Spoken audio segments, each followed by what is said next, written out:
Well, I wanted to just give you a little bit of a read of this book. So it's just that it's blown my mind, and I always thought that Tantra was some crazy energetic sex create like thing, like all the Kundalini energy, all the energies all just like woo, and actually it's not, and it's far more sacred than I ever believed it was. So I just thought I'd read this. And another thing is that if it weren't for Susan Warnock, who is a great inspiration to me, I wouldn't have even tried to read this book. But she's so precious, and listening to her is just a beautiful thing. So I would like to read this book to you now, so you can hear about this. So hopefully it'll blow your mind too. So the book is called Tantra Illuminated, and it's by Christopher Wallis.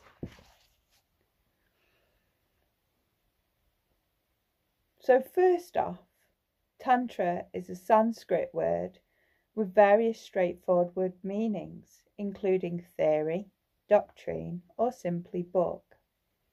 The word sometimes designates any sort of book, and it more commonly refers to scriptural texts which are purported to have been divinely revealed by God or the goddess. These tantras began appearing in India around the 6th century of the Common Era, and continued to be composed in large numbers for the next 1,000 years. These scriptural texts also went by other names, such as Agama, which has come down to us. Therefore, the Tantric tradition could equally be called the Agamic tradition, and you will find out more about them and their contents later in the book. Tantra has a more specific meaning in the context of these revealed scriptures. It can refer to the system of practice presented by them, and this is the meaning in which we are usually using the word. In general, we may say that each Tantra presented a more or less complete system of spiritual practice. So, a given guru would work primarily with a single Tantra, although he would sometimes supplement it with related and subsidiary texts, and would teach his disciple on the basis of that specific Tantra. In this sense, then, Tantra would simply mean a system of spiritual practice articulated within a specific sacred text, and people in the original tradition would thus ask each other, which Tantra do you follow?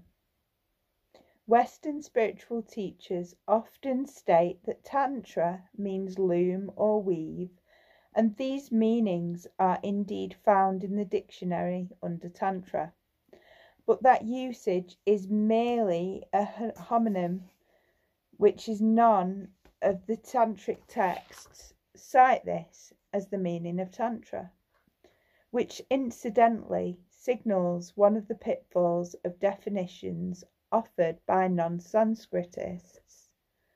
However, the tradition does offer some interpretive etymologies of the word Tantra, which is an interpretive etymology, is a way of breaking down the word into component parts, which allows an unpacking of the inner meaning of the word. And the most commonly found etymology of Tantra follows. It breaks down the word into the verbal roots of Vitan and Vitra, the former meaning propagate, elaborate on, expand on, and the latter means save and protect. So there's a quote here from the original Sanskrit of Cashmere Tantra. It says, because it elaborates copious and profound matters, especially relating to the principles of reality, which are the tattvas and the mantras, and because it saves us from the cycle of suffering, it is called a tantra. In other words, tantra spreads tan, which is wisdom that saves, tra. Here, the second verbal root has a double meaning, for it alludes to the fact that the tantric practices give us a meaning of strengthening and protecting ourselves from worldly harm, as well as bestowing the ultimate spiritual liberation. We could equally well say that a tantra is a device for expanding, as a mantra is a device for working with the mind, and a yantra is a device for controlling. Modern teachers like to mention that the verbal root of vatan means stretch or expand, saying that Tantra is also called because it stretches our awareness and expands our capacity for joy. This is a good example of a modern interpretive etymology, and though it is not found in the original sources, it is very, very much in their spirit. In pre-modern India, those people who received tantric initiation usually received it from a single guru in a specific lineage and performed the daily practice given by that guru on the basis of a single tantra. So, for each individual practitioner, tantra is, as a spiritual movement, was not something highly complex, for he did not concern himself with what other tantras or gurus may be saying. By contrast, the Western mind likes to have a sense of the whole landscape and formulate definitions based on it. So, unlike their Indian counterparts, Western scholars have driven to define Tantra as a phenomena, a religious movement, and by looking at what its various streams had in common. This effort has not been entirely successful, primarily due to a failure to consult a wide enough range of sources, but it is still worth looking at its results so far, which it will do after considering the tradition's own definition of the word. So, the tradition's own definition, though it is true that most pre-modern Indian people didn't care for formulating abstract general definitions, a few of their scholars did, and when we investigate thoroughly enough, we find that such a definition in the original sources, and in my mind, a definition of a tradition from within what tradition takes precedence over definitions offered by academics from a foreign culture 1,000 years later, although those two are useful, as we will see. So let's take a look at what the tantric scholar and guru named Rama Kampa, who lived around 1,000 years ago, says Tantra is. A tantra is a divinely revealed body of teachings, explaining what is necessary and what is a hindrance in the practice of the worship of God, and also describing the specialized initiation and purification ceremonies that are the necessary prerequisites of tantric practice. These teachings are given to those qualified to pursue both the higher and lower aims of human existence. So I should note here that the language of this definition is coloured by the fact that the author is a dualist, which may surprise you, since all the tantric teachings that have come to the West are from non-dualist sources. However, since Tantra was, as we shall see, a coherent spiritual system, regardless of sectarian differences such as dualism versus non-dualism. The points of Ramakantha's definition are more or less applicable across the board. Furthermore, the definition is important as only known indigenous attempt to define Tantra. So let's get clear on the four main parts that Ramakantha makes. First, he mentions the proper initiation to the tantric path, which originally took the form of a ritual ceremony that destroyed karmic barriers to successful practice, brought the goal of spiritual liberation within the reach of a single lifetime, and, on the immediate practical level, gave the initiate access to the scriptures and the secret practices that they contained. We will discuss in the conclusion of the book whether this requirement of initiation means that Westerners cannot properly undertake a real tantric practice. Here it suffices to note that the initiation was regarded as crucial and required in original Tantra. Second, his definition highlights what many people in their original Indian context saw as the key element of daily tantric practice: ritual worship, a form of the divine. Now, the English phrase ritual worship will give the wrong idea to a Westerner with a very different religious background. Let me clarify that here. Worship means, at the very least, the actual evocation of the power of the deity and interaction with it. More commonly, it means becoming that deity through techniques of ritualized meditation and/or meditative ritual, either temporarily or as part of a process by which any perception of difference between oneself and the deity is eventually permanently eradicated. As we shall see later on, there are also forms of the Tantra that dispense with the ritual altogether and emphasize direct intuitive awareness of divine reality brought about through simple practices connected with the elements of daily life. Though originally these forms were greatly in the minority, I will argue later that these are the forms that Westerners can most successfully and authentically engage with. Third, Ramakantha's definition states that there are two goals of all tantric practice: the higher and the lower goals.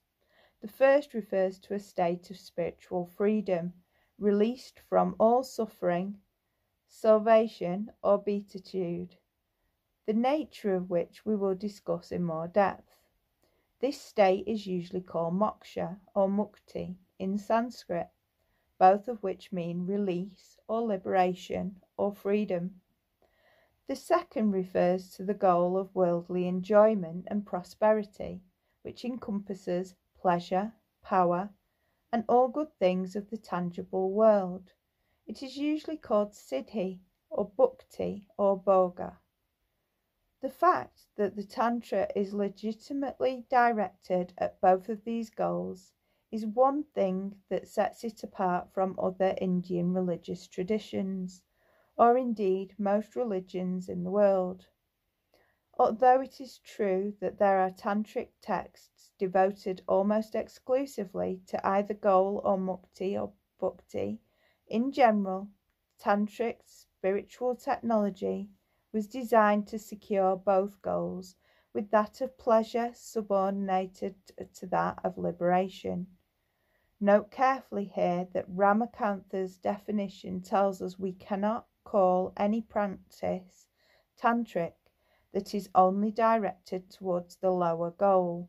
For example, if the goal of a practice is simply to improve one's sex life, then however spiritual sounding it may be, it cannot be called Tantra. If, on the other hand, that goal is part of a practice in which it is consistently subordinated to the goal of complete spiritual freedom and awakening to the true nature of reality, then it can be called Tantra. Fourth and lastly, Ramakantha's definition says that Tantra is something given in scriptures that are divinely revealed, which means, in this worldview, that Tantric teachings and instructions on practice are sanctioned by divine authority. The Tantric scriptures themselves are always said to be spoken by a form of god or goddess, Siva or Sakti, in Buddhist Tantra. A celestial Buddhist or bodhisattva,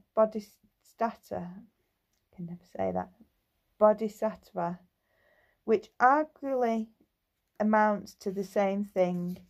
The fact of whether the Tantras were really divinely revealed was not a question that much interested the classical writers. Issues of faith and belief were simply not as significant to them as those of efficiency and practice. Since one received the spiritual teachings from a trusted authority, which is the guru, one simply got on with the practice, and faith naturally increased as that practice started to show results. It should be added here that the scriptural corpus of Tantric texts is almost entirely unpublished so far, and in India, or the West that is, they exist largely only in manuscript form, physically and linguistically inaccessible to most. What the general public has is some limited access to in English is in fact not the Tantric scriptures themselves, but rather than the commentaries on those scriptures and other works inspired by them, written by the great Tantric masters. These commentaries came over time to be treated like scriptures themselves, and this is how they are presented by some modern gurus. Such a presentation is possible because of the high degree of sophistication and spiritual wisdom exhibited by these commercial texts, which in many cases seem considerably greater than that of the original scriptures. The part of the Tantra that today is called Cashmere Shavism consists entirely of these commentaries and associated writings, written by a series of masters from Kashmir. These materials are what preoccupy most discussions of Tantric philosophy, since the scriptural texts are themselves most wholly concerned with the practice. So that was a small excerpt, if you like, from Tantra Illuminated, the philosophy, history and a practice of timeless tradition, written by Christopher D. Wallis. So I hope that you got as much out of that as what I did. I just like, wow, this is awesome. So thank you for listening.